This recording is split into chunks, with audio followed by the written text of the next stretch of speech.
All right, let's try to do that again. After I was cooking, making bacon grease earlier.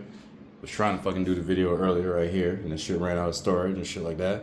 But everything is meant to be and go the way it's meant to be and go, and I'll show you guys that later. And that's just how the way shit goes. So essentially, we'll start from the beginning, guys. Basically, my friend Vanessa dropped off some stereo equipment right here for me. It's just some old shit that she had in her basement. And she knows that, I'll take it and I'll make use of it. It's just old electronics and shit that she doesn't use. And it's essentially a subwoofer system with two little tweeters for a computer. It's just basically for a desktop setup to have like speakers and shit like that on your desk. Nothing special, nothing out of the ordinary, nothing that we haven't seen before. Actually, quite old, in fact. It's not like it's Brody, shut up. It's not like it's like this is like a brand new technology or something. This shit is quite literally probably 15 years old. This speaker box setup. Anyway, going back to this. What's up, Brody? Everything good, Pop? Chill. All right, yeah. So going back to this, guys. I was talking about today. What I wanted to discuss with you was dexterity and like range and motion and the way things fall, and really. Creativity as well as dexterity and how that relates to intelligence and how and being able to understand and manipulate your environment and nature and being able to flow in accordance with nature. And I believe that is the true determination of intelligence.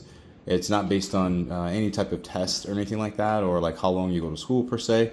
It's based on your ability to understand and to manipulate and use your environment and things around you, and to understand things and to process, and to always cognitively try to become better and improving and just having an appetite for learning. And there's a myriad of other things as well. But I think you guys, the folks that understand it, that are able to get to at least that far, they get it. And they will say that you guys have like a certain quotation, right? Like an IQ, right? Like they'll say that you're at least, an 80 IQ if you understand what I'm saying, And if not, I swear to God, I'm not trying to dish you. I was not trying to be funny there. I'm not trying to dish you. All right, so anyway, let's get back to this. So do you see how this box is like? So when I started this earlier, I told you the video fucked up. But when I started this earlier, I was explaining that in nature things have a way to sort of like want to fall and flow in a certain way. Just the way this video has sort of been flowing together, just one take. So like you just have to kind of let things go and be the way that they are, right? And I didn't like the way that this is set up because it has. I'll show you in the back of the subwoofer.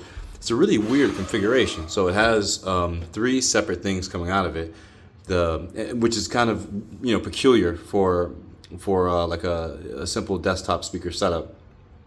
Usually you would have just one plug coming out, which typically would be the power plug, and typically it'd be one of those power plugs with like the 120 receptor that has like the little skinny one that you just like plug in. I forget the name of it, the name of that receptor. But I'll remember it in a second. But in this case, this one doesn't. It has the one that's like built in. So that automatically is in my books. Obviously I don't like that. I like to be able to have things that are universally applicable. So that's one negative on that side. Let's see what else it's got. That's like kind of shabby. So yeah. So then right here, then we have a standard. Is this 3.5 millimeter? Yeah. So this is a standard 3.5 millimeter. I like that. I'm okay with that.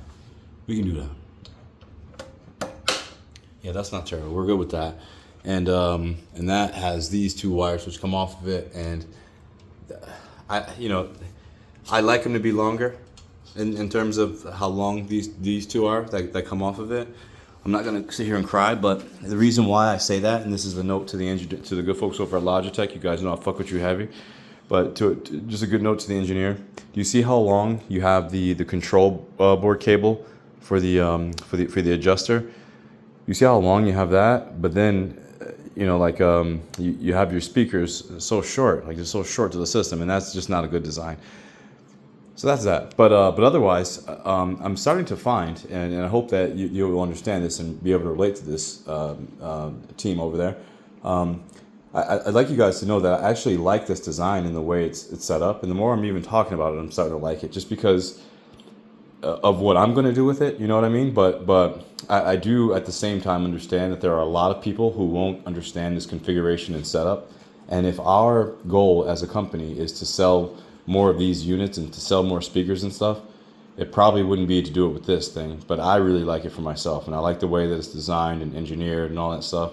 I'll probably do it a little bit different for the consumer, because I don't think they're going to understand what to do with this. Now I do, and I'm going to do something really, really sweet with it, and I'm going to show you guys here in just a second. But yeah, just stay tuned, guys. So I'll show you guys what I'm going to do with it, and then I'll show you a better design that perhaps the folks over at Logitech should consider, for the latest and greatest, iterations of this particular series of desktop speakers. So stay tuned, guys, and I'll be right back with the next update for this video. Just basically telling you what we did with this great setup that Vanessa gave us. Thank you so much, Vanessa.